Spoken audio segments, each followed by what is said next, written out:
So our first speaker is Professor Nikki Stanley, co-director of the Connect Centre for International Research on Interpersonal Harm at the University of Central Lancashire. So Nancy, over to you. Hi everyone, great to be here this morning from a rather misty West Yorkshire. I'm going to be talking about the UK response to domestic abuse under COVID-19, highlighting the key themes of collaboration, innovation and adaptation. I'll be drawing on a research study funded by the ESRC, which was known as Dahlia 19. That stood for Harnessing Learning Internationally under COVID-19.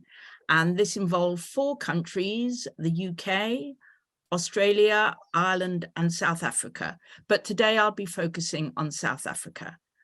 Next slide, please. Okay, so what we did on this study was primarily a rapid review, which incorporated a call for evidence, which left us with 180 documents to review. We consulted a wide range of stakeholder organisations and survivors and completed 24 expert interviews. This was in the UK with stakeholders from the domestic abuse sector. In June 2021, we completed a survey of 31 domestic abuse regional coordinators across England and Wales. And then we were able to complete an in-depth case study of community touchpoints, and I'll talk about that later. Next slide, please. Okay, so summarising the impact of COVID-19 on domestic abuse, I've used the term intensifying entrapment. And what we saw was that police recorded domestic abuse related crime in England and Wales rose by 6%. Third-party reports of domestic abuse to the police increased, interestingly.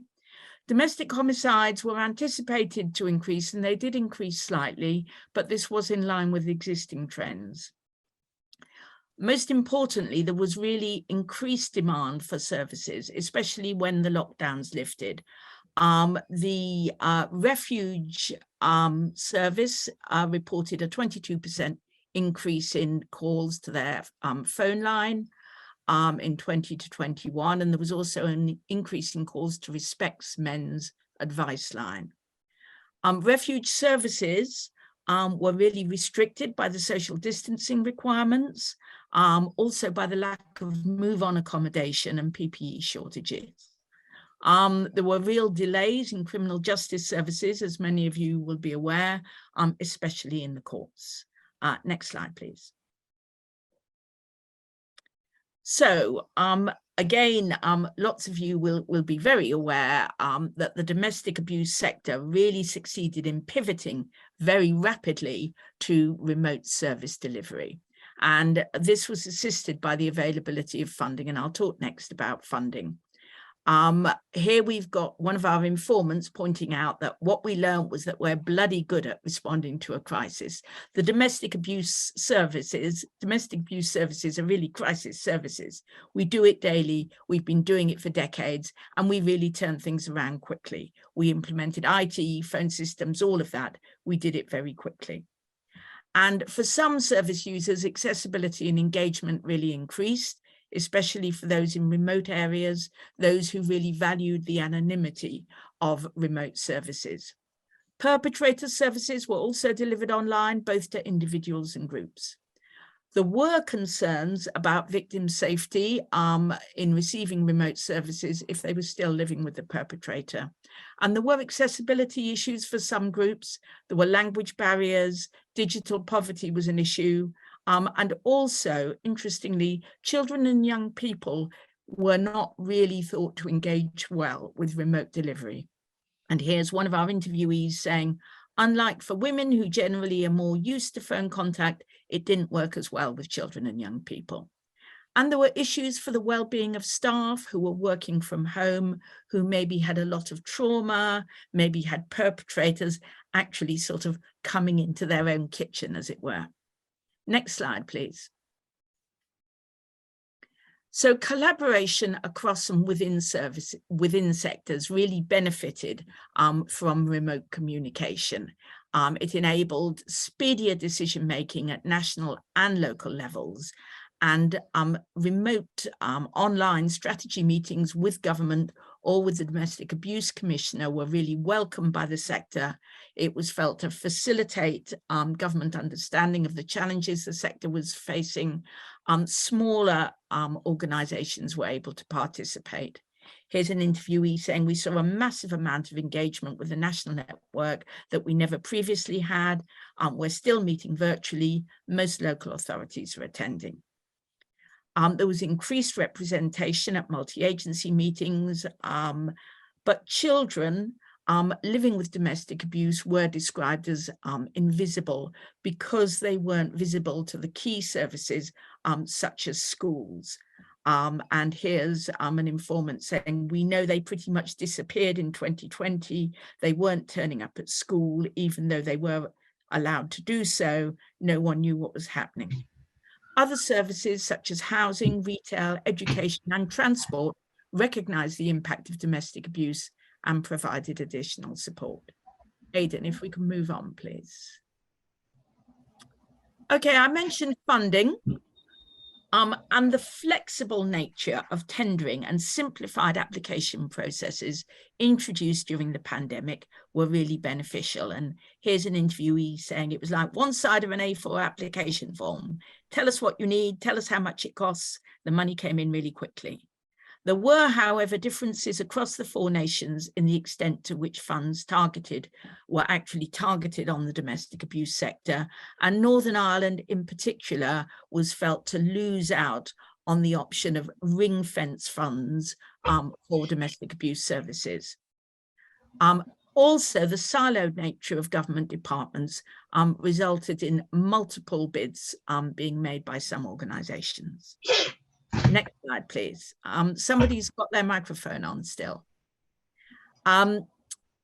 Minority and excluded groups.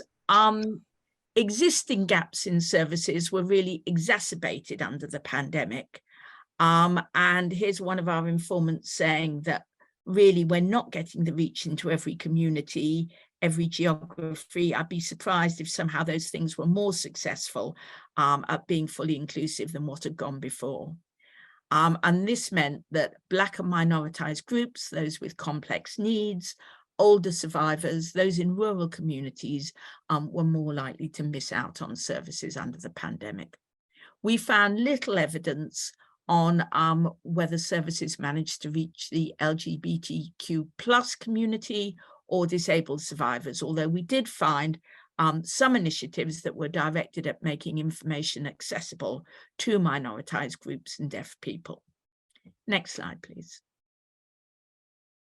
Similarly, the challenges for survivors for those with no recourse to public funds were more pronounced under the pandemic. Again, there were divergences across the 4 nations. Scotland comes out particularly well here because it introduced very early and rapid policy guidance, removing the NRPF restrictions, and this was felt to help more women in this category to leave abusive situations. Onwards, please. Okay, I've mentioned children and young people, and they were really one of the prime losers under COVID. The initial response particularly excluded children. Here's an interviewee saying it was at least 9 months in before we really started talking about hidden harm. There might be huge numbers of children and young people who are really vulnerable that we just don't know about. Those children who weren't already known to services remained off radar. Here's another speaker pointing out that children who live with disabilities, for example, rely a lot on schools and community services, and because that sort of support wasn't there, if they were living with domestic abuse, that just wasn't known to services. So the vulnerability of these groups intensified. There were also concerns and challenges regarding court-mandated contact, but there was also some evidence of innovation in the use of virtual forms of contact. Next slide, please.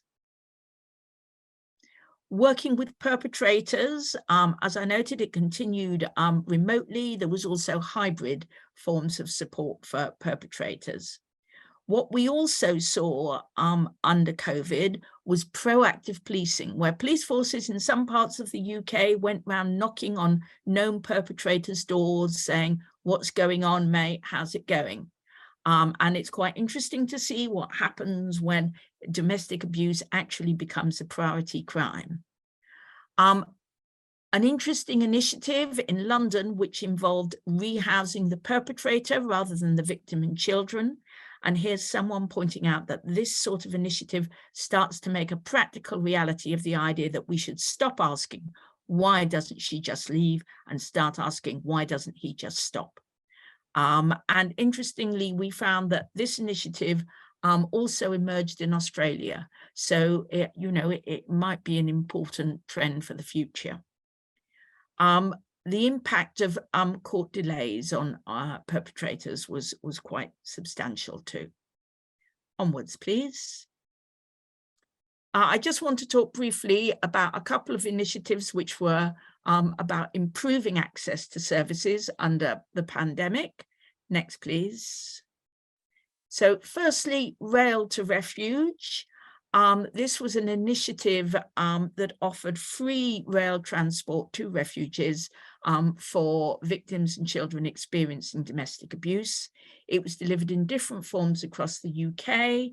In England, Women's Aid, Respect, IMCAN, the rail delivery group were involved. They reported that between 20 and 21, 2,265 people used free train tickets, of whom 650 were children.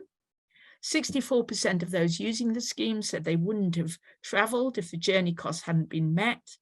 And our survey of DA coordinators found that 36% reported some uptake of this scheme and nearly a quarter reported good uptake. Next slide, please. Okay, Community Touchpoints is the other initiative that we looked at in some depth. We found that robust evidence of impact was scarce, but we did find some evidence of reach. The Safe Spaces scheme from Hestia was delivered in nearly 6,000 pharmacies and 300 bank branches. Hestia's online Safe Spaces scheme was delivered by 64 UK organisations with nearly 100,000 website hits. And Ask for Annie, the Home Office scheme, a pharmacy scheme again, reported almost 100 disclosures in its first year. So the accounts of accessibility and impact vary, but it was felt to succeed in raising awareness. And here's one of our quotes talking about it's raising the prominence of the issue, the idea that Hestia have domestic abuse on these websites, that's a victory in itself. The schemes need further evaluation. Next slide, please. Okay, so some key messages from our case study of Community Touchpoints. Co-production with survivors was valuable in setting up these schemes. They need planning to take account of diverse settings and diverse contexts, including those living in communities subject to high levels of scrutiny for whom pharmacy schemes may not work so well. Good training for frontline staff is essential. No community touchpoints were designed for children and young people, and in future crises, schools might be places that could be used. Collaboration across schemes is really important to share design, implementation, and avoid duplication. And frontline staff need easy-to-use systems to monitor and record uptake and actions. So my final slide is next, just summarising key messages for practice and policy. So the key achievements of the domestic abuse response under COVID were about access and awareness. These need robust evaluation. I know that colleagues are going to talk more about awareness in subsequent presentations. Targeting funding on the domestic abuse sector while allowing flexibility in spending was really successful, and that approach should be sustained.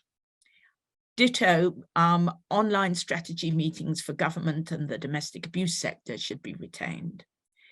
In future, I think we're more likely to see hybrid models of domestic abuse service delivery. We've learned that remote delivery does work, even for groups where we might not have thought it would do so, like perpetrators. We've seen some conceptual shifts, for example, rehousing perpetrators, so women and children remain at home. And we've also seen a vision of what happens when domestic abuse really becomes a priority crime because other crimes slipped away under COVID. And finally, we need to explore means of keeping children and young people who live with domestic abuse in focus under crisis situations. So last slide now. This is our website where you can access all the daily and 19 reports. Do read them. The international ones make for some really interesting reading. Thanks, everyone. Thank you so much, Nikki. That was a really good first presentation to kick us off. I think big messages I'm getting there are how quickly and effectively services pivoted, how actually remote working meant better collaboration across sectors.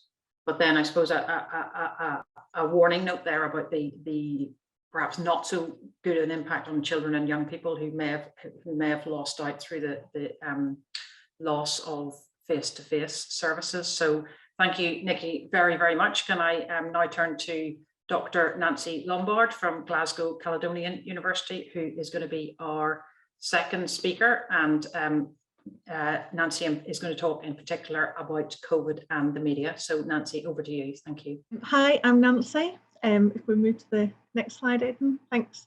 Today I'm going to talk to you about two separate but connected parts of my research. So the media representation of domestic abuse and COVID, and also my recent Scottish Government funded study looking at women's experiences of the criminal justice system. So one of the consequences of increased public and academic attention given to domestic abuse is that research which suggests causal links between domestic abuse and certain triggers, so we can see here football results, has proliferated. With colleagues, I was commissioned to review national and international literature to examine the links between football and domestic abuse. And we found that when the media focuses on triggers, it risks oversimplifying domestic abuse, and it reduces domestic abuse to an incident or a set of incidents generated by a specific trigger. So when the pandemic began in early 2020, it soon became obvious that the media was using this same template to explain domestic abuse during COVID. The UK media started to report a surge or a spike in the number of domestic abuse cases. So spiking and surging make us think in terms of an increase of one-off incidents, but it's actually the pattern of abuse that's already there that's increasing in terms of frequency and type, because both parties remain together. So it's critical to contextualize these reports. More men were not starting to be abusive or violent, rather the patterns of abuse were becoming more frequent and in some cases being reported more readily. And as Nikki pointed out in her presentation, it's also important to know that other violent crime had fallen and domestic abuse was made a priority. Next slide. So in a recent project, I showed how we can adapt the work of Kitzinger and her concept of media templates to show how the media reports domestic abuse. In Kitzinger's work, she uses one dominant template that imports the knowledge through which subsequent stories will be viewed. So it's always that same template that's used by the media. And in domestic abuse coverage, we have the tried and tested templates that are replicated time and time again. And we saw all of these during COVID. The poor perpetrator stuck in the house with his wife, the victim blaming what she did to deserve what happened, and also this causal factor that COVID-19 was to blame for the violence. A further problem which comes from the media focus on domestic abuse as individual incidents is that it implies that we're in a situation that will dissipate after the pandemic. But we know that domestic abuse was there before, and sadly we know that it's going to be there after. Specialist services will know from increased reporting after school holidays and times like Christmas that reports were likely, and we know that they did increase after lockdown ended. For many victim survivors, it was the time when they could leave the house, they could recharge, get that support, and potentially leave those abusive situations safely. It's crucial that we continue to see the dynamics of domestic abuse as both a pattern of abusive behaviour and a product of the unequal world in which we live in, rather than viewing it as a reaction to a specific event. All that does is make it harder for victim survivors to be seen and to get the proper help and support that they need. Worse still, it shifts the blame from those who should be held accountable for the violent abuse of their partners. Indeed, in her critical work looking at domestic homicides during COVID, Liz Bates and her colleagues warned of the dangers of COVID blaming. When the media focuses upon external events, be that football results or a pandemic, it masks the underlying gendered causes of domestic abuse and potentially offers perpetrators excuses for their abusive behaviour. If, as a society, we continue to offer these excuses to perpetrators, we make it much more difficult for victim survivors to get help, pandemic or not. So now to talk briefly about the research that we've been doing here in Scotland. So Scotland is the only country within the UK to adopt a gender-based definition of domestic abuse. The Domestic Abuse Scotland Act 2018 criminalises an abusive course of conduct regardless of the presence of physical violence perpetrated by an individual to a partner or ex-partner. In its first year, 1,681 crimes were recorded under this legislation, and of those, 94% involved a female victim and 6% a man. While Scotland's track record in tackling issues such as stalking and coercive control has been identified as exemplar, and we are very proud of that fact, we began the research mindful that despite victim-centred policy priorities and support, the abuse may persist beyond conviction, sentencing and punishment. And as such, victim survivors can continue to feel disempowered and controlled.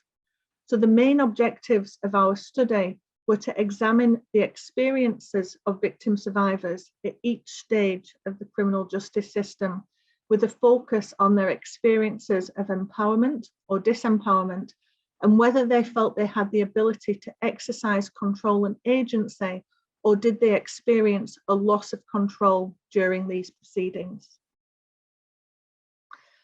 Our application was submitted pre-COVID, but the survey and interviews took place during periods of continued restrictions. We're still analysing our survey and our interview data, but I've pulled some quotes here that are relevant to COVID for this particular presentation. We didn't ask specifically about COVID, but as you can see, COVID was a priority for some of the people that we spoke to. So the recently refreshed Victims Code for Scotland states that victims' interests remain at the heart of our criminal justice system, and that victims should feel confident their voices will be heard and that they'll be treated with dignity and respect. Yet the criminal justice system as it stands is not inherently designed to tend to a victim's well-being, nor her empowerment. Many victim survivors have reported in previous research feeling re-victimised by their engagement with the criminal justice system. Many victim survivors are still in fear of ongoing abuse, and some women have reported that engagement with the criminal justice system provides the perpetrator with another area in which to abuse, either through counter allegations, engaging in litigation, including child contact claims through civil processes, or simply by elongating court action. In our research, we define empowerment as a reflexive process which brings about increased personal, interpersonal, and social power, which enables an individual to harness their skills and resources to take action to improve their lives or live it in a way that is valued by them.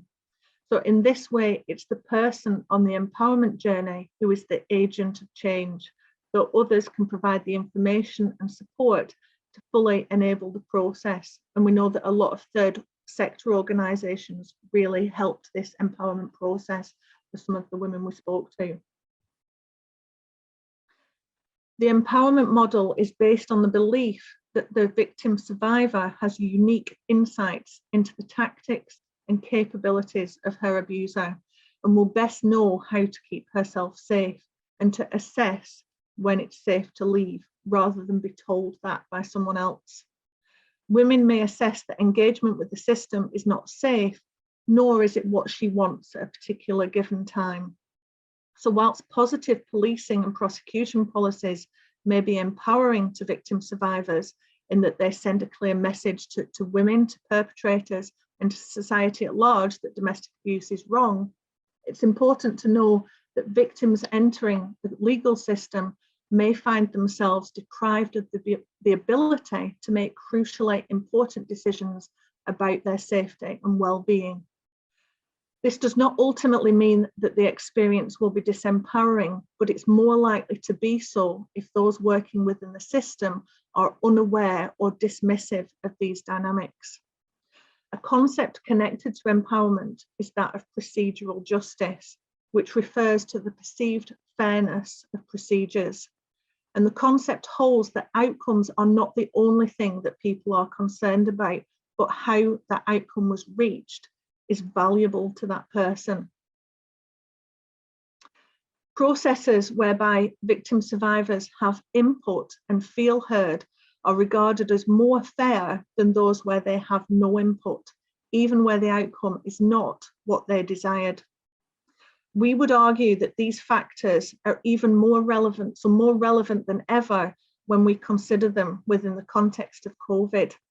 The lack of consultation, the lack of involvement has seen in some of these quotes that I illustrated here, and that lack of communication and that ramification of extended delays can all contribute to victim survivors feeling disempowered by the system and having little or no control. And I think that's something we really need to take into account when we're thinking about those ramifications of COVID within domestic abuse.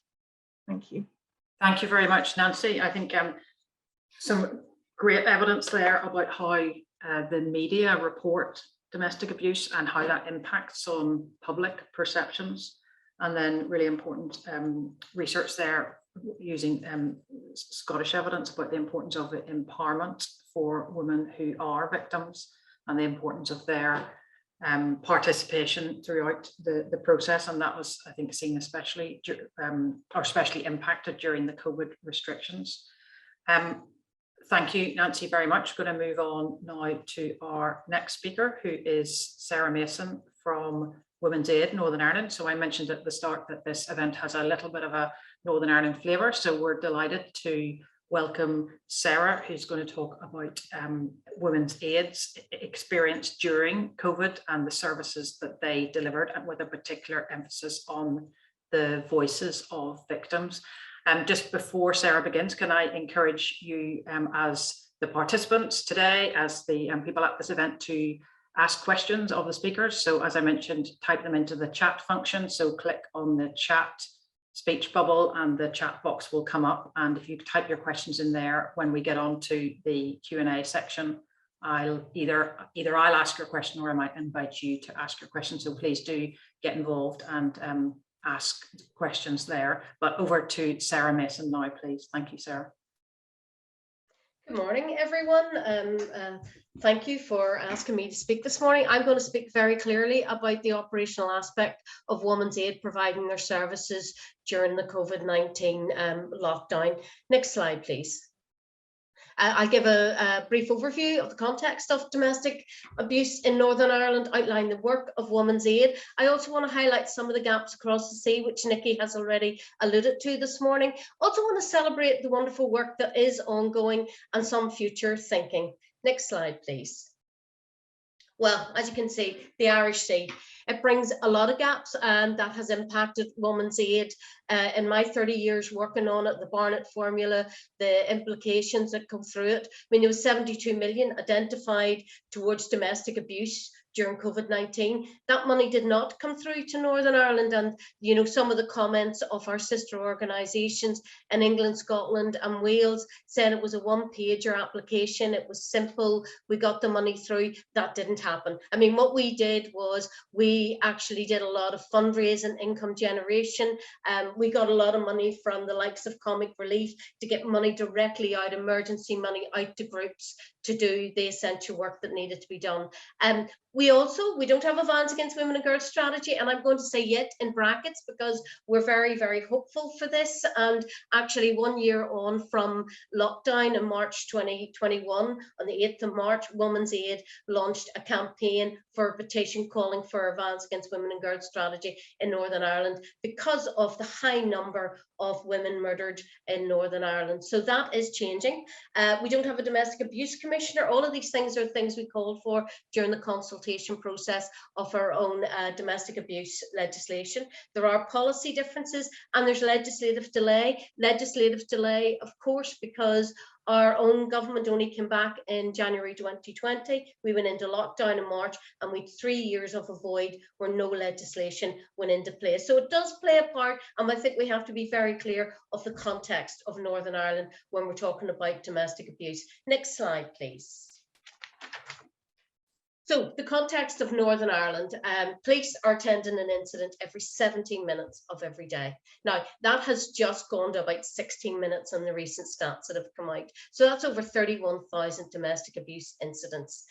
So it's 85 domestic abuse incidents every day, and it's about 20% of all crimes reported by the police. So out of those incidents, the crimes are 19,000. And the very sad figure at the bottom there says there's been 14 women murdered since March 2020, since lockdown. That went to 15 at the weekend in Northern Ireland, and my slides had already been sent. So that's the changes that come through. And that was the context of the extent of domestic abuse on the 23rd of March 2020 when lockdown came in. Next slide, please.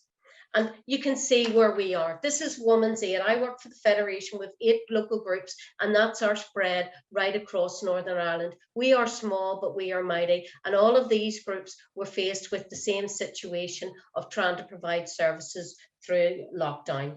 Next slide, please. And this is the service provision across all of our groups. Bear in mind that is April 2020 to March 21. That's the first lockdown year. Those numbers are all slightly up on what they were the previous year. 530 women lived in our refuges with 319 children. Over 6,000 women and children accessing our floating support. And, you know, 10 moms had their little babies in our refuges during that year as well, and there were nearly 300 women in the community supported through their pregnancies during the lockdown year. So that's the extent of what we were providing in March 2020 when we went into lockdown. Next slide, please. And as you can see, public message, stay home, save lives. That message didn't resonate with the women and children that we support. Staying home was not a safe place to be. We all talk about the pandemic and everyone had their own issues, and we were all saying, you know, we were all in the same storm, but we certainly weren't all in the same boat. For a lot of the women we support, that boat was very dangerous. A lot of women told us that when Boris Johnson announced that the country was going into lockdown, their perpetrator was saying, let the fun begin. We were locked down, they were locked in the house. And as you can see, to the side, Unlock Your Lockdown, that was Women's Aid's massive campaign that we had to put in place. And I'll talk a wee bit more about that, because where we were at before on the 23rd of March was 100% of our service provision was face-to-face. When women came into the centre where I am today, children were in our refuges, there was group support, there was one-to-one, children's programs, teenager programs in the evening, all of it was face-to-face. We weren't a high street firm of solicitors that lifted our laptop and went home, and our virtual office was in our spare bedroom. That didn't happen with Women's Aid. That's not who we were. So actually we were trailed into the virtual world, and we had to do it very quickly. So I'm going to go over our COVID-19 response. Next slide, please. So what was our response? Our main response was Women's Aid was open. Our refuges were full on the 23rd of March. We were open. The refuges weren't closing. Our shop fronts in the towns across Northern Ireland had to close because that was the legislation. They had to close, but we were still open. Staff had the phones at home. We had to do major contingency plans to enable that to happen. But the biggest message we had was we were here.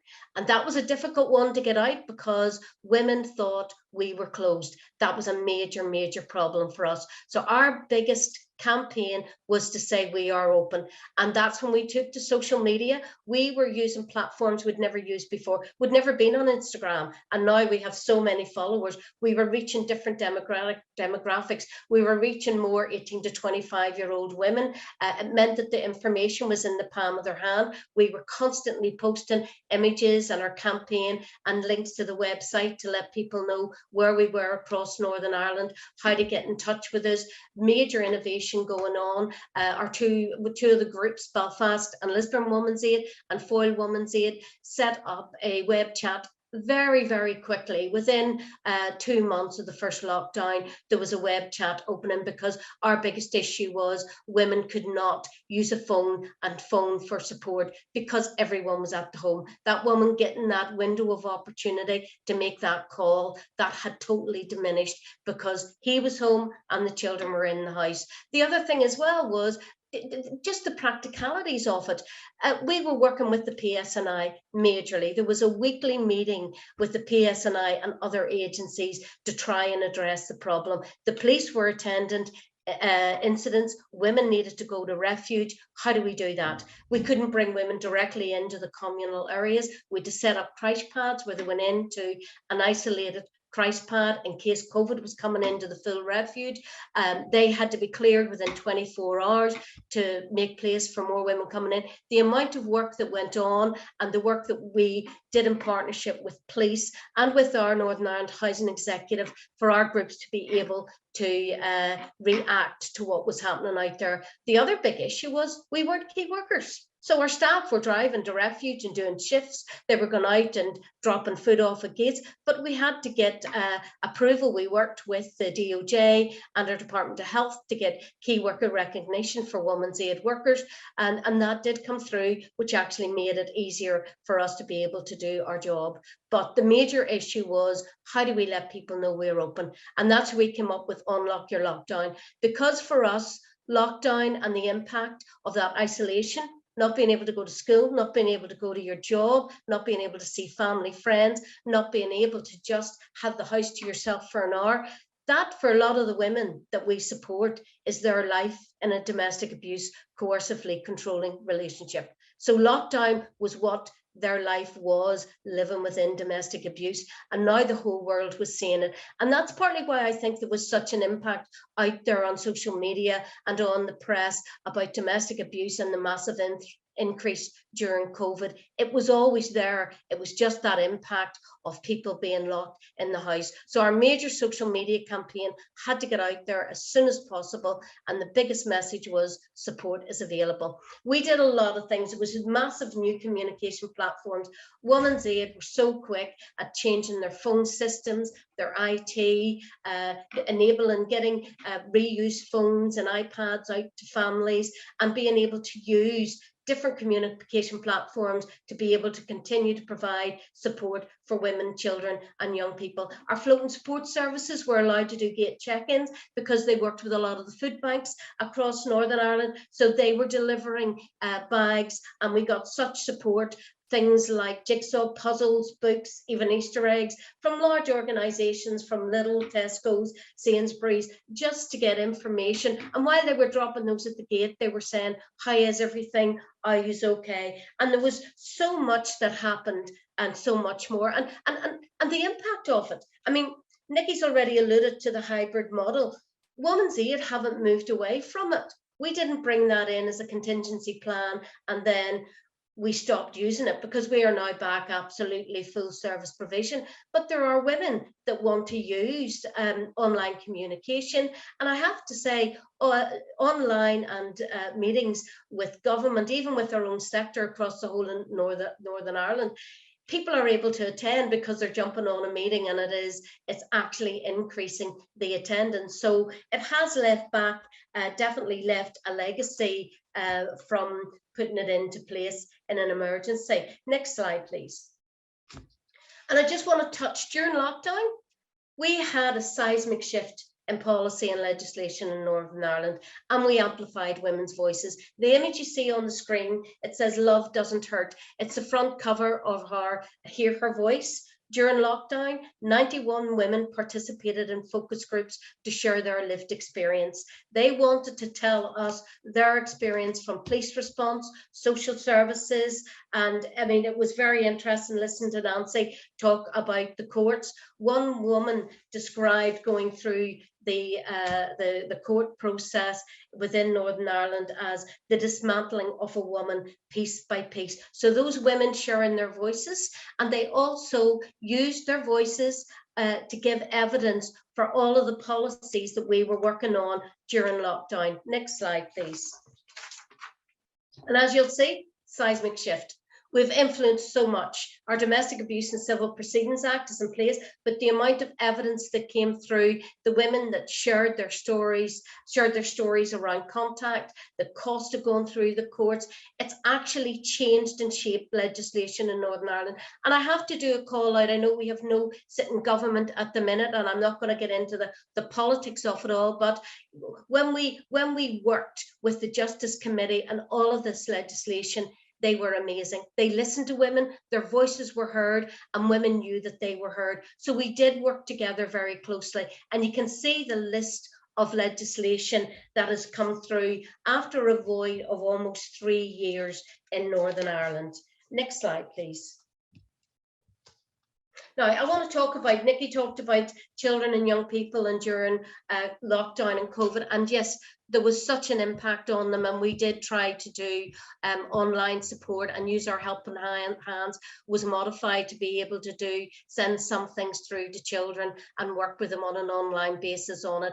And that worked well, but it was that lack of being able to have the children in the centre and working directly with them. The other thing that happened was once schools went back, we were inundated with requests for supplies of our helping hands, because we were using the helping hands programme, that shared language with children, to talk to children about being locked down and their impact of being at home. And what you see here, and I will do a shout out on our Violence Against Women and Girls strategy and where we are, our police force are going to, they have an action plan on tackling violence against women and girls that hopefully is going to be launched within this month. And our executive office, there's a team working daily on that to try and pull that through. There was call for views happened in February, and what you see in front of you, we had 29 children and young people from the age of 8 to 16 that met in focus groups, got art, drew pictures, told their story, and they give their viewpoint on having a violence against women and girls strategy in Northern Ireland. And you can see what they're saying: domestic violence at root, it hurts your feelings, it all happened to me, freedom. And the one in the middle, the beautiful rainbow and the long journey, is my long journey of domestic abuse. An 8-year-old boy that lived in our refuges and travelled with his mom to get to the refuge, and that's his long journey, and I'm nearly sure that's our beautiful Mourne Mountains in the distance. So that is young people's point of views, and we did hear from them. We've done major changes. We have worked on amending our Helping Hands teacher training, which didn't happen for 2 years during lockdown, to include the voice of children and the impact that COVID-19 had on children. And one of our groups, Belfast and Lisburn, took the opportunity to note down what children were telling them. Once they were back in and talking about the impact of COVID-19, the children shared their story and a beautiful animation was created. Next slide, please. So if you give a moment, it's short. Lonely lockdowns. Let's hear from the children and young people in Women's Aid Services in Northern Ireland. Thank you.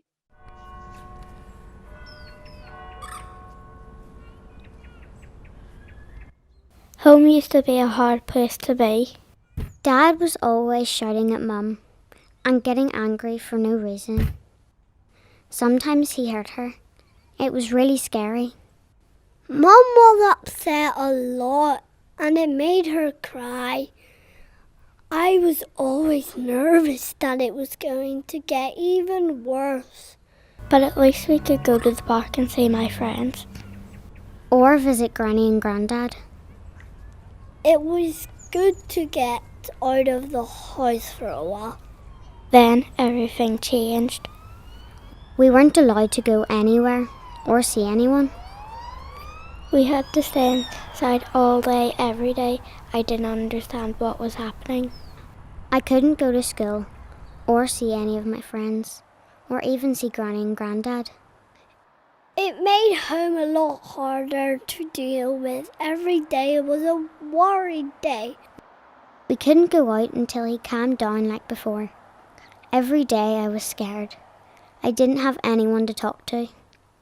After a while, I got to go back to school, but it wasn't the same. It was really noisy and I couldn't focus on the teacher. Then they said that it was safest to stay home again. I didn't understand that at all. I didn't want to sit inside anymore. I just wanted to run around. Mum was really quiet and we never got our nice time to cuddle or watch TV or read stories, just the two of us. It felt like there was no escape. He was just there all the time. Abuse isolates. Being locked down in an unsafe home with someone who is controlling or violent is very hard. If someone in your home is abusive, being locked down might be very different to the experience of other people you know or what you see on TV and online. But you're not on your own. Women's Aid is here to help you and your mum reconnect after a tough year. We have a space that is safe, where you can have time to breathe. Recovery reconnects. We want to help you pause things for a while and remember what safe feels like.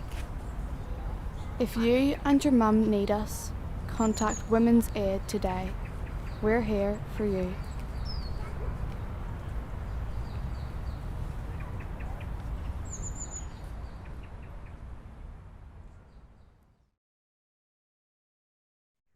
That's me. I'm going to end because it's better to end with the voices of children. Thank you for your time this morning. Thanks so much, Sarah. That was really powerful. I think hearing how your services responded so quickly and effectively during COVID, and also finishing there with really giving voice to children and young people, so effective. And I'm sure many of us were really, really spoken to by that and really touched by that. So because we could spend longer in each presentation, but we're trying to have quite a short and snappy event today. So I'm going to move just immediately on to invite our next speaker, please, Dr. Stephanie Holt from Trinity College Dublin. And Steph's going to speak about identifying the learning from domestic abuse public messaging to inform future policy. So Steph, thank you. Over to you. Thank you, Anne. Thank you for the introduction and delighted to be here. I led on the Irish wing of the International Dahlia project that Nikki Stanley outlined earlier. So the Irish team, which included Summa Gregory, who's actually here in the audience today, Aidan Butler and Ruth Elif, and we followed a very similar methodology that Nikki outlined earlier, so I'm not going to go through that again. But as part of our case study, we did take an in-depth look at awareness raising and public messaging in the Irish context during COVID. But for the purpose of this presentation here today, I'm going to report on the approaches used to deliver national public messaging during COVID-19 across the 4 participating Dahlia countries. That was Ireland, the UK, South Africa, and Australia. And as indicated by the title of the presentation, I'm going to focus on both the strengths and learnings which could potentially inform future national public messaging endeavours. So move on to the next slide there. Thank you. So, I mean, we already know that awareness raising has been established as a pretty critical component of violence prevention strategies, and it is in fact promoted by the European Institute for Gender Equality And Article 13 of the Istanbul Convention requires member states to undertake extensive awareness raising initiatives, as the slide says, to prevent victimization, avert perpetration, and supply information about domestic abuse resources and supports. And I suppose really communicating that core principle that domestic abuse is an unacceptable violation of human rights. So moving on there. Thank you. So I suppose while mass media campaigns can be a relatively inexpensive way to reach quite large audiences, they're nonetheless delivering really what are general messages collectively to what is in fact, as we've heard already, are many very different diverse groups of people. And as such, I want us to think about Taoiseach's caution that the design of these campaigns really needs to ensure that the messages are actually specifically designed to reach and be heard by the people who need to hear them. And this is a really important point from a policy perspective. So moving on there. So as we know, I'm not going to go over this again, but it's been mentioned already about the unintended consequences of the government stay-at-home directives that were introduced globally in an effort to slow down the spread of the virus. And obviously that had unintended consequences. For the purpose of this presentation here, though, on awareness raising and public messaging, it is important to restate that government messaging was quick to emphasise that help was still available, services were still operating, and more importantly, that any restrictions on movement didn't apply to those seeking refuge. Now, as Sarah's already kind of illustrated, that didn't happen overnight and it didn't happen quickly. So if we move on there for a second. So across the 4 participating DALIA 19 countries, our analysis identified 4 primary themes regarding awareness raising and public messaging on domestic abuse during COVID. Running parallel with those top-down national media messages, many jurisdictions were also conveying top-down messages via a range of political leadership. There was also, I suppose, some considerable debate in the analysis about the use of traditional media versus social media, and also grassroots and bottom-up messaging, as Sarah's articulated, was identified as really critical, particularly in reaching those more diverse and marginal communities. So I'm going to talk a little bit about each of those approaches. If we move on to the next slide there. So starting with the top-down national messaging, across the data we found, I suppose, a lot of commonalities between the approaches taken in the countries to national media campaigns. A key strength of the national campaign in the UK, Australia and Ireland specifically was that they were quite large budget operations that were transmitting using primarily main media channels. So I guess notwithstanding Nancy's point earlier about that spiking of reporting during COVID, the stakeholders in DALIA generally perceived these campaigns as providing quite a crucial and critical spotlight on the issue of domestic abuse during the pandemic. As that quote there illustrates, it was considered that this combination of national media campaigns and increased press attention highlighted and heightened public awareness. And I suppose it fostered this kind of greater empathy for domestic abuse victims. In Ireland, we called it opening up this national conversation on domestic abuse. However, there was, as touched on by Nikki earlier, quite limited robust evidence on impact and reach for this type of messaging. And there was quite variable levels of evaluations integrated into the campaigns in Ireland and Australia specifically. In Ireland, there were 2 formal evaluations that found that the national campaign was perceived to be effective and realistic in communicating its message, but more tangible metrics, such as, for example, the uptake of services arising from the Irish campaigns, was not available. Australia, however, measured increased contact to respect and men's aid, and they also measured attitudes to domestic abuse and increased knowledge of services. And this data was measured against existing benchmark figures, so that's important to point out. But I guess moving on to the next slide, we can see that a really important and critical part of the Irish Still Here campaign was its strong, very robust association with the official policing response to domestic abuse during COVID-19. So Operation Fuaisneamh, which translates into Operation Relief in English, was perceived to be quite pivotal in addressing domestic abuse during the pandemic in Ireland. And if we move on to the next slide, we can see a quote from one of the Irish stakeholders really emphasising that Operation Fuaisneamh, we cannot underestimate how powerful it was. It was powerful because it was named. It was also powerful because An Garda, the police, were enabled and empowered to do the work that they really wanted to do. And perpetrators were on notice that they would be identified and pursued. And that meant a huge amount. So moving on to the second top down on the next slide, we're looking at political leadership. So communication from political leadership was another key component in national messaging across the countries. And this was utilised by governments across the study to varying degrees, was generally seen, I guess, as demonstrating leaders' understanding of the issues experienced by victims of domestic abuse. So in South Africa, for example, President Cyril Ramaphosa made emergency addresses to the nation throughout the pandemic. 12 of the 19 COVID-19 focused speeches mentioned violence against women and children perpetrated by men, with a very clear link between the pandemic and domestic abuse. And as you can see in this quote, with home being cited as a space for danger and potential violence. However, political leadership was also highlighted as a missed opportunity in the Dahlia 19 study. In England, for example, study participants noted that only very rarely was messaging aimed at victims during the daily televised UK government briefings. In contrast, and I think Nancy touched on this as well, interviewees from Scotland and Wales generally felt that their first ministers had taken quite a lead role in DA messaging, referring to domestic abuse quite regularly at daily press conferences and through social media as well.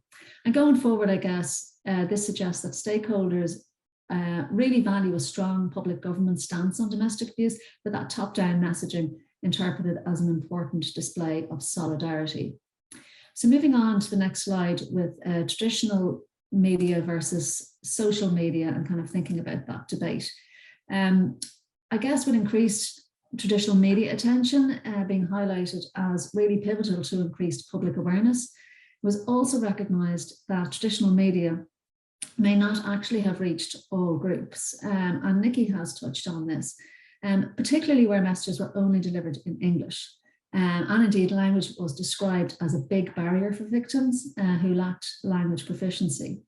So stakeholders, what we found was that stakeholders across the UK, Australia and Ireland highlighted the strength of social media in targeting those minority groups when a variety of languages was required or where content needed to be specifically targeted, I guess, in a culturally sensitive or appropriate way. Examples in Ireland included the traveller community. There was also the Black Asian minority ethnic community in the UK and the CALD community in Australia. And it was highlighted by stakeholders and services and organisations working directly with these specific groups that the grassroots organisations were actually best positioned to advise on how to target and reach specific groups. So moving on to the next slide on bottom-up messaging.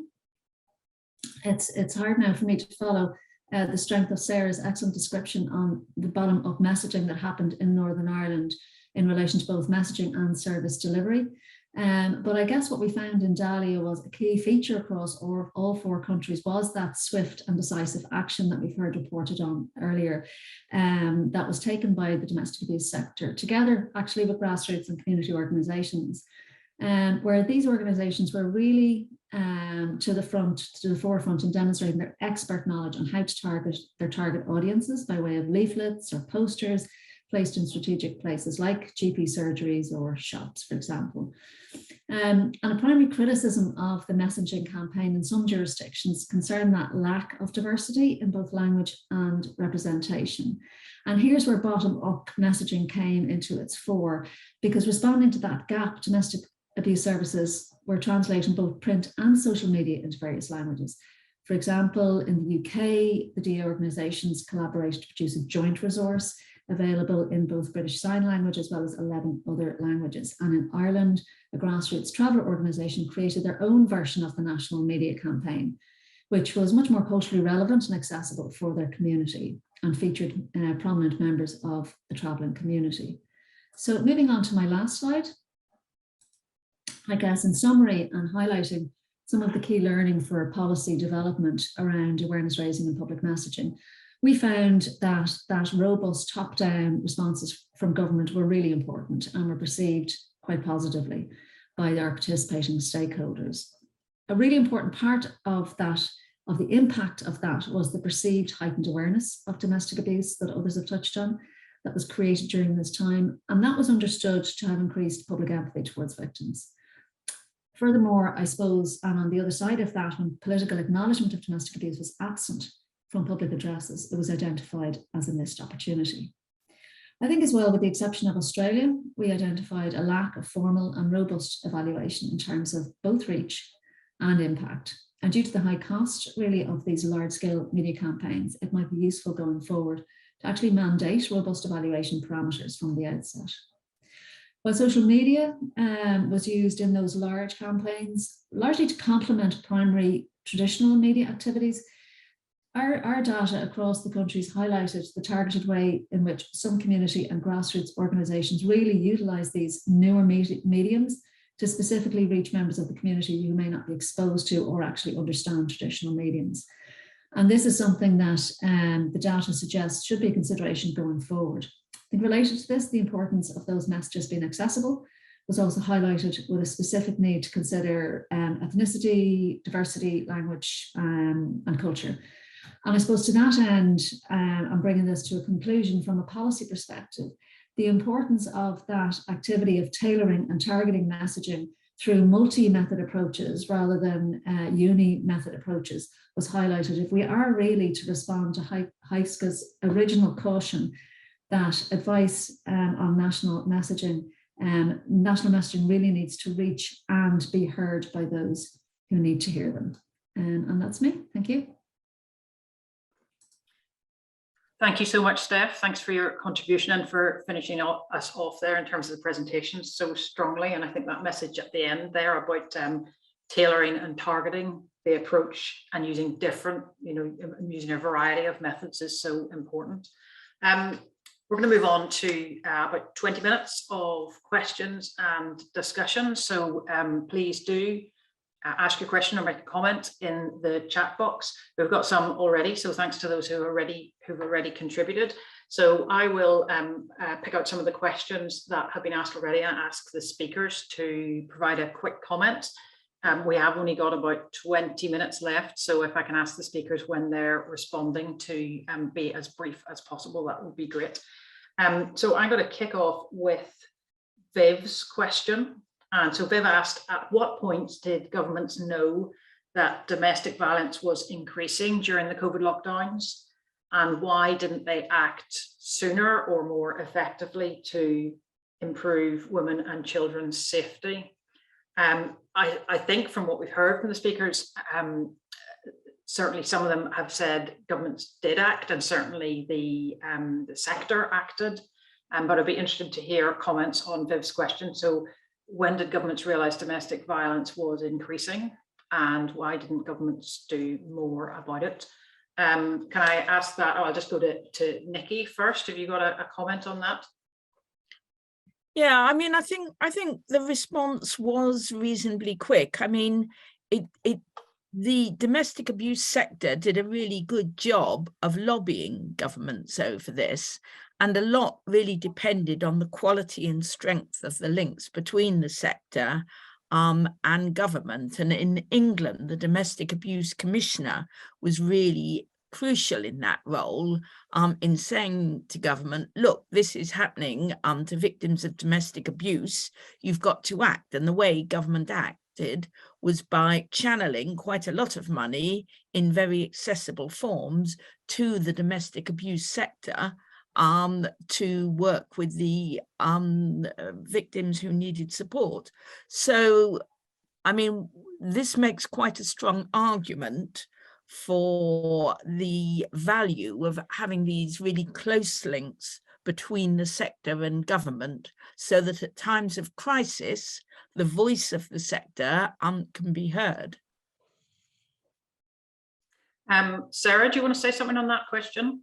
I do actually, yes. And I think we're talking about government response. I think we have to think of the operational response that maybe made government act on it. For me, it was our Police Service of Northern Ireland recognising that this was going to be a major problem for women that had to flee or call out for serious domestic abuse incidents during lockdown. The government response was not the same across the 4 jurisdictions, and I cannot harp on about that more.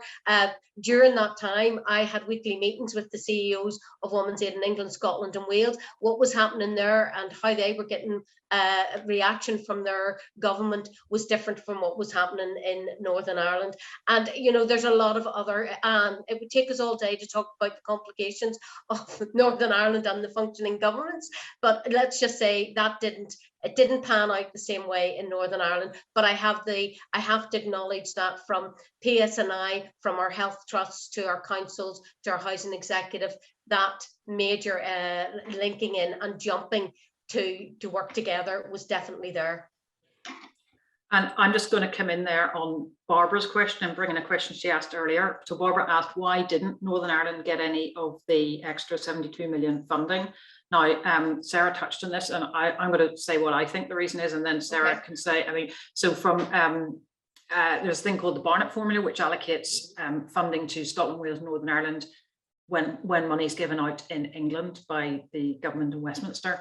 What happens is the money goes to Scotland, Wales, Northern Ireland, but it goes into their overall pot of money so they can spend it on whatever they want. So it's part of the devolution settlement that the government in Westminster doesn't tell Scotland, Wales, and Northern Ireland governments what they have to do with the money. So the money comes without a kind of ring fence on it in most cases.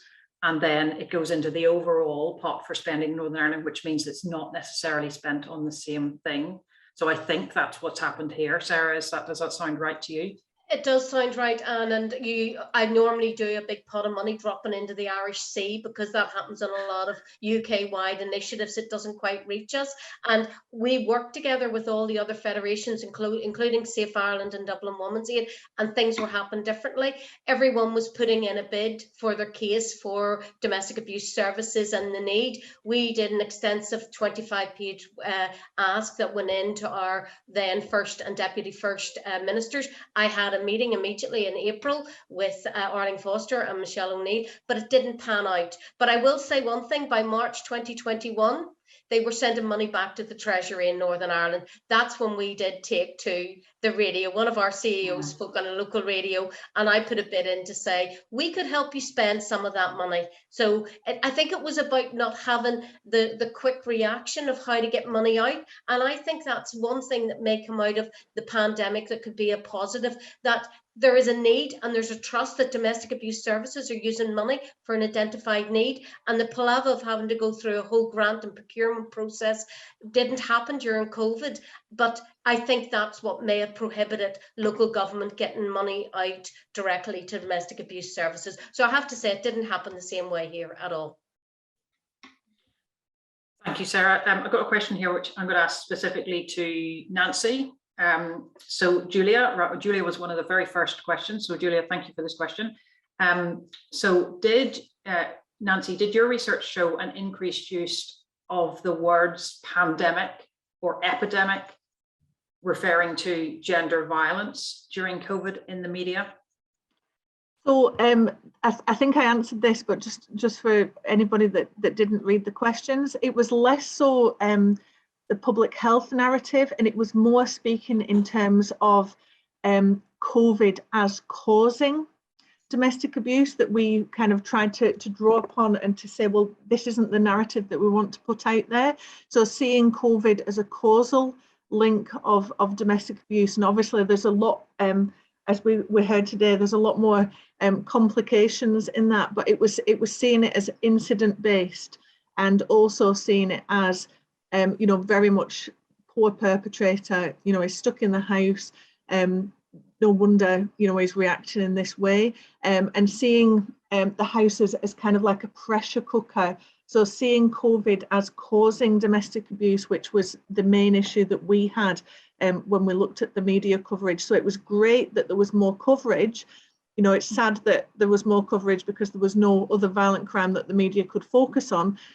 So that was kind of like, oh, we don't have anything else, so we kind of have to focus on this. So yes, it was positive that there was more attention on the issue of domestic abuse, but less so the way that it was framed by the media was our issue.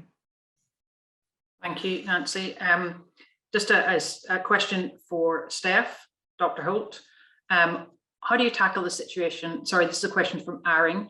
How do you tackle the situation when tailoring and targeting for domestic violence victims who are illiterate in their own language? Illiterate in their own language.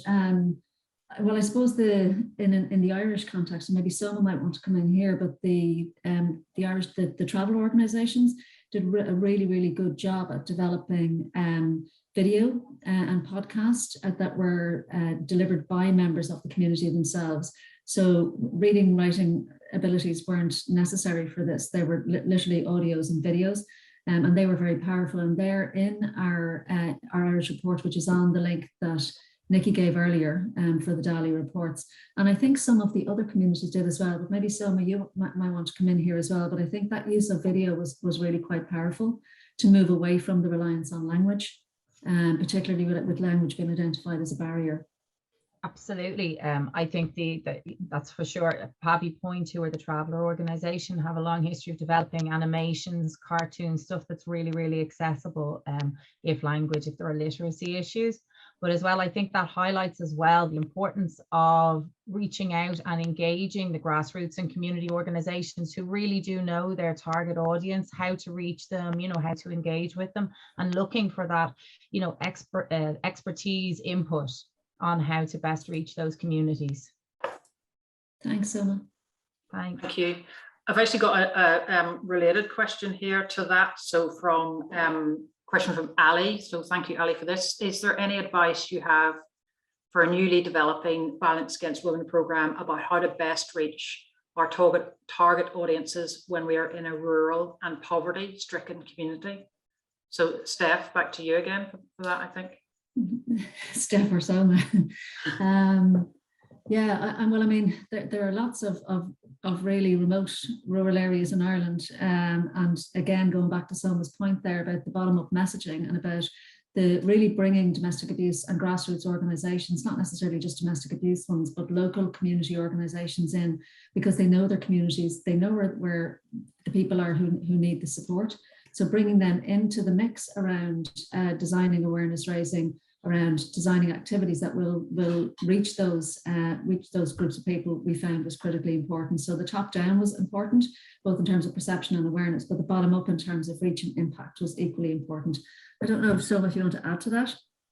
Well, just to say that for the Traveller Organisation in Ireland, everything that they made was done on their own personal phones and was sent across WhatsApp and Facebook and that. So there was little, it was any expense that was very small from their thing. It was their knowledge that they had on what was going to work in reaching and being understood by their communities. So just in relation to the poverty or not having a lot of money, that these things can be done relatively cheaply and quite effectively.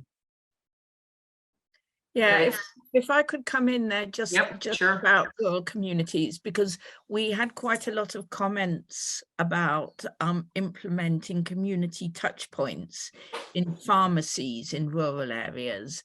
And, one of the very useful points made by our informants was, of course, everyone is quite keen on the idea of using, the local pharmacy or the local shop as a place where everybody goes. But the difficulty is that the staff in the local pharmacy or the village shop get to know everybody's business. And, the rural area is a bit of a goldfish bowl because you don't have the protection of anonymity that you get in larger towns and cities. So I think that is a problem for delivering services in rural areas, but it does mean, that there are now all sorts of forms of remote communication and visual and audio communication that can replace that face-to-face stuff, which may be much harder for people living in communities where scrutiny is high. Thank you, Nikki, Steph and Soma for those responses. I've got a question from Tessa put in a bit earlier. What are the pros and cons of removing the perpetrator from the home? For example, legal issues, practical issues, feelings of safety for the victim. Who'd like to come in on that? Well, I'm waiting for a report from this pilot study in London which has been implementing that approach. The study was funded by MOPAC, the Mayor's Office in London, and people could look on the MOPAC website and see if it's out yet. But I am really interested to see what first early evaluation. Clearly, you would want a lot of work done around the perpetrator to ensure that he is a household and that he is out of the household, and a lot of support around the women and children to ensure that they're secure and safe. And the question is, how and whether an initiative like this can deliver that. Other speakers want to come in on that? Any other comments? Can I just come in, Anne? I mean, Sorry, Sarah. it's an initiative that if it worked, it would be excellent, because I know during lockdown, perpetrators were being bailed back to the home, and the whole hold up in the courts and process. And we are going through legislative changes now on new orders and everything that have to be piloted. But actually, if there was an opportunity to give a space between an incident and a perpetrator being removed to allow a woman and children to get their head together, because what's actually happened is women are removed and brought to refuge, but when there is a high risk for safety, because they can't be in the home if he's bailed back to the home. So I'm very interested to hear what comes out of that report, Nikki, in London, because they are initiatives about resolving issues of women and children having to leave their home and children relocating to schools, etc., because they have to move into refuge accommodation. So it's something I think that we should be looking at. I was just going to add to that, and I agree with everything that Sarah said, but the sense of community, we know that's why refuges were founded in the first place, to bring women together. So I think it's important that women and children have a say in whether they want that to happen or not. And again, I think the safety aspect is massive, and there's a cynical part of me that's wondering, is this to do with the housing crisis, or is it about women? So I think we've got to make sure that women are at the forefront of these policies. I totally agree, Nancy, but I would reiterate that the over 6,000 women and children that access support through our floating support are directly linked in with the services. And I agree with you. It's like any campaign, even our Ask Annie. My thing is Ask Annie. Ask Annie first. Does this work for you? Will this help you? Will this benefit you? So we always have to. Women's Aid works totally on the voice of the lived experience. And I just want to add, we do that with all our social media as well, and animation. What communication form suits them best, or how could it best work for them? So I agree with that. Okay, another question from Sinead this time. The courts and tribunal services moved to remote hearings during COVID. Has there been any assessment of the impact of this on victims and survivors of domestic abuse? Any of our speakers want to answer that? Only from women speaking to us about their experience within court. Some really liked that, being removed from that process, being able to be part of that at home. Again, others wanted that day in court. They wanted to be there for the perpetrator, to be able to see them. So again, it's like other special measures. It works for some women and not for others. I think what we do need to do is move things forward, because I think the biggest barrier is women waiting and not being able to move on with things. So processes that help speed things up are very important. I would totally agree with that, Nancy, in that it's the time delay that is the big issue. I think one of the biggest issues we found during lockdown as well was family courts, contact, children going missing. Going through the family courts is the biggest issue for the women we're dealing with, not going through the criminal court process, and the communication breakdown on that is a big issue that we're looking at very closely in Northern Ireland. I just want to say though, we were really thrilled last week. Our Foyle Women's Aid opened the first family justice centre in the UK and Ireland. It was opened last Friday. So that is a way we're trying to look at how we can get a woman through that process. As I say, that statement of going through the criminal process system was like the dismantling of a woman piece by piece. That shouldn't be the case. If you're using legal remedies and they're there to save women and protect us from harm, they should not traumatize women that are going through them. So there's a lot of work to be done there. And I think that's our next thing we need to look at very closely, both the family courts, but also going through the criminal court process. Great. I'm just going to ask one more question because I did promise we'd finish by 11:30, and I know people are already needing to go to other meetings and things. So final question this one's from Ali. Are there any creative ideas on providing safe spaces for women and children in communities that do not have shelters or affordable housing available? Tricky one. Where am I going to go to on that? What about we go to Nancy on that? Any thoughts? If you don't want to answer it, Nancy, just pass. And I'm going to pass to Sarah, because I think Sarah's got more knowledge on this than I do. Well, what I would say is that's why our Unlock Your Lockdown was put out there, and we used the hand over the mouth about women's voices being silenced. Again, it comes right down to what suits that woman best. How does that woman want to access that support? What level of support does she want? Not all women come into refuge. Not all women access the floating support. Some women get what they need when they phone. So our big thing at the minute is women having pathways to support, but that pathway to support has to be what suits that woman and what suits those children. I mean, there are innovative things around the rural areas in our groups, and where they would have different surgeries in different community settings in parts of Fermanagh and outside Limavady and Omagh, where women can drop in. But again, it's not, and Nikki, you touched on this. Small towns, it's like GP training we're doing. That GP knows the perpetrator, he knows his mother, he knows his granda.